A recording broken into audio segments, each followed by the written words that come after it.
Greetings, Ian from RTO here. Hope you're all well on this Thursday, and Thursday means one thing, and that's Battle of the Debuts. But we've got a twist again. During the month of May, we're going to look at live debut albums, and this was a suggestion from the Rankers Gallery on Livestream. So could you do some live album debut battles? And I thought, yeah, it sounds really, really good. So this is the first of four, and here we go. So today we're going to do the Kinks versus the Who. When we're going to do it the same way, the album came out first goes first, and in this case it is the Kinks. Now we don't have to say too much about the Kinks. Great 60s band, great hits, one of the first heavy rock bands. They're famous slashing the amps with a razor blade to get that distortion. But in 1967 they released their very first live album, and it's called Live at Kelvin Hall. It was recorded in Scotland, where Kelvin Hall is. I don't know if it still exists. I'm sure someone will let us know if it is. And it was recorded in early 1967 and released in August in the US as the Live Kinks, hence that cover. And then in 1968 it was recorded and released here in the UK as Live at Kelvin Hall. Ray Davies is on it, Dave Davies, Peter Quaife and McAvoy. So the first track on this live album is Till the End of the Day. Good track. I really like this track by the Kinks, but you can't hear it because of the screaming fans. Oh yeah, that's the thing of the 60s, and it's screaming girls, high-pitched shrieks. They hadn't found a way of sort of muffling the noise so you can hear the band. It just sort of does ruin it. A Well-Respected Man's the next track. Again, lots of screaming on it. The kids are going wild, which is understandable. I mean, great band, but you just can't hear it. Then we get You're Looking Fine. There's the odd random screaming on here. Obviously they're not very keen on that track. Then we get Sunny Afternoon, which is my favourite song on here. Instead of screaming, they're singing to it, and it's quite good. Ray gets the crowd whipped up to sing this.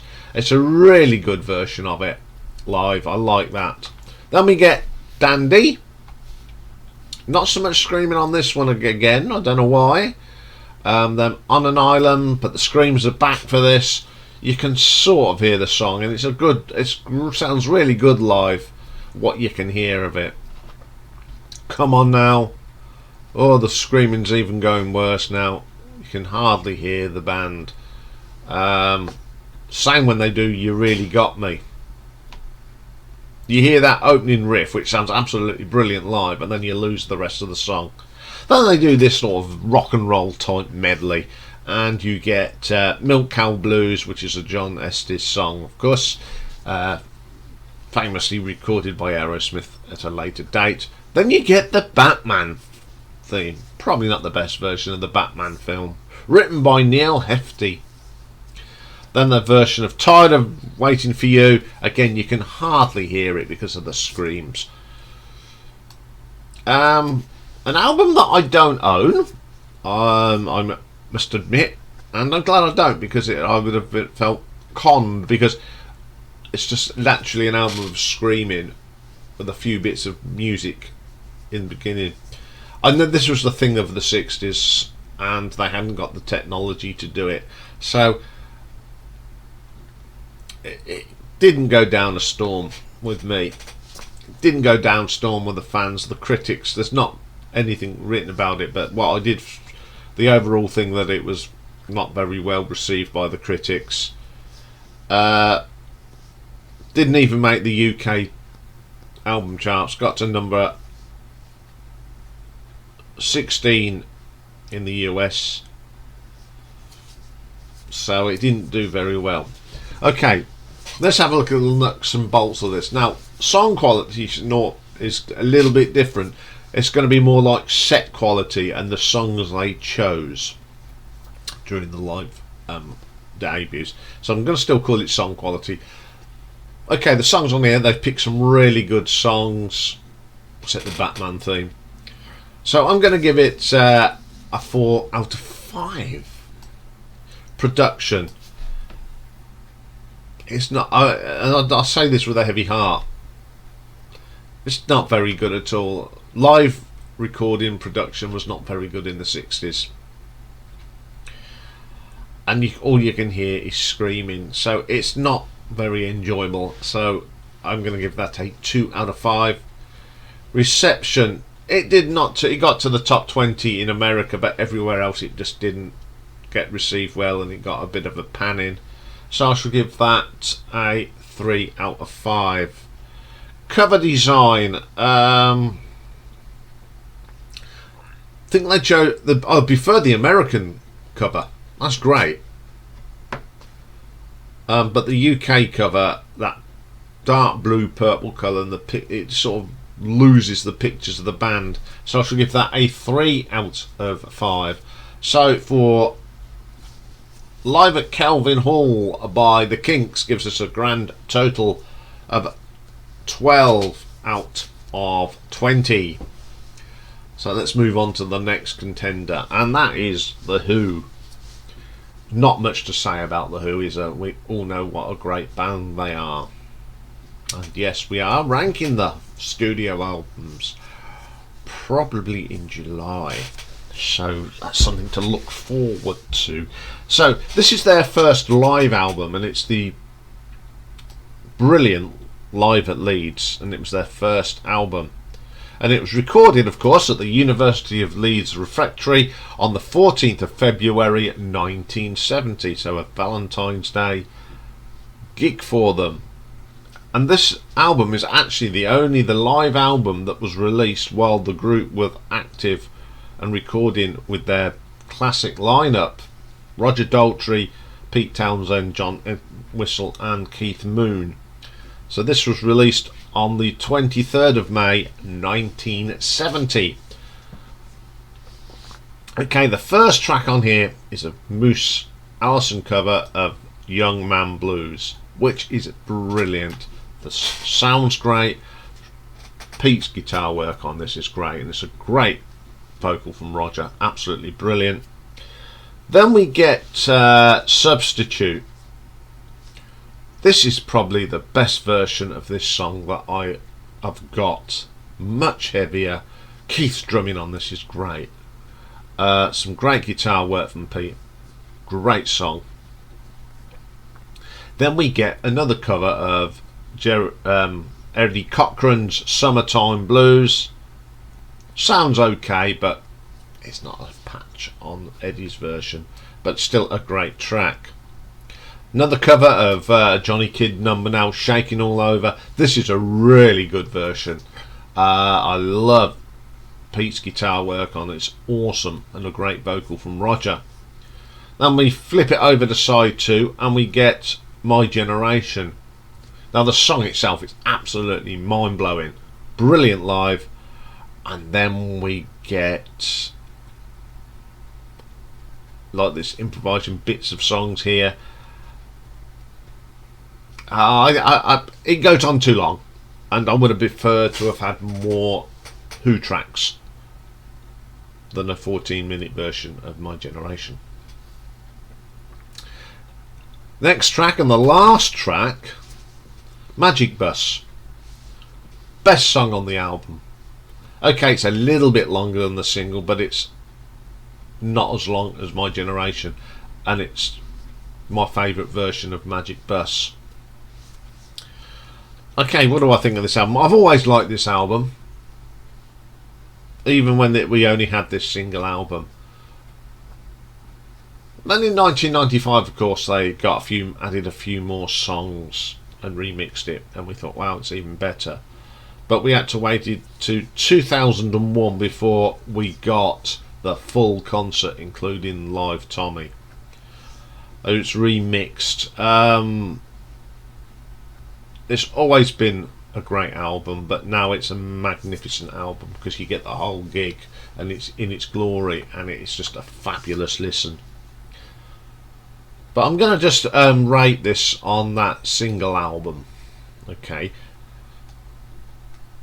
So before that, though, we'll have a look at what people wrote about it. New York Times critic praised Live at Leeds as the definitive hard rock holocaust and the best rock live album ever made. Totally true. Always been up there as one of the great live albums of our lifetime. Jonathan Eisen of Circus Magazine felt that it flowed better than Tommy, and that not since that album had there been quite so incredibly heavy, so inspired with the kind of kinetic energy that The Who managed to harness here. Okay, our favourite reviewer, Christian Gasto, Record Guide Rock Albums of the 70s. He asserted that although side 1 was valuable for live covers and substitute, at the uncool at any length Magic Bursts and My Generation were not an improvement over their raw album versions. Yeah, I sort of agree with him there about My Generation. So let's have a look at what the critiques wrote, because they have got some here. AllMusic gave it a 5 stars, so did Blender. Christian gave it in his record guide B, which is a miracle, and the Encyclopedia of Popular Music gave it a 5 stars. Entertainment Weekly gave it a A+. Mojo gave it 5. Q gave it 4. The Rolling Stone Album Guide gave it 5, and Uncut gave it 4. Did well, sold well in 1970. Number 2 in Canada, number 3 here in the UK, number 4 in Holland, and number 4 in America. But over the years, Canada a gold disc, UK a gold disc, United States 2 times platinum. So let's have a look at the nuts and bolts of this one. Song quality. Should have edited My Generation and Magic Bus and put a couple of more tracks on. So unfortunately I'm going to give this a 3 out of 5. Production. Wow, what production for an album recorded in 1970, probably in a small venue. Absolutely brilliant. And it just got better and better as they remastered it. So I'm going to give that a 4 out of 5. Reception went down really well all over the place. It is one of the great live albums, so I'll give that 4. Cover design. Could have come up with a better cover. It looks like, you know, a brown paper bag with Live in Leeds stamped in the corner. Okay, it's a very iconic live album cover, but it's not that entertaining. So I'm going to give that a 2 out of 5. So for The Who, Live at Leeds gives us a total of 13 out of 20. So a win by 1 point by The Who. I think if they had released it as a double live album or a triple back in 70, I think probably got more points here. But today I am going with this album because it is one of the greatest live albums ever recorded. Even that single album that we had for many years, everyone just said this is the greatest live Who album. But as you know, it is my favourite The Who album, live album. But when we got the whole thing, it just was the icing on the cake. So today, and I think it'll be a popular win today. I think it'll be a landslide. I'm predicting a landslide in this one to The Who. So there we go. There's the first of the live album. We've got some really good ones lined up for you.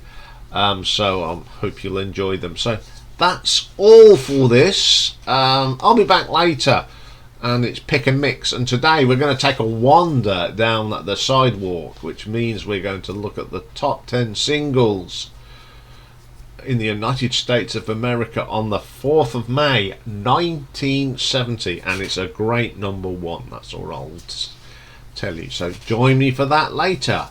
Bye for now.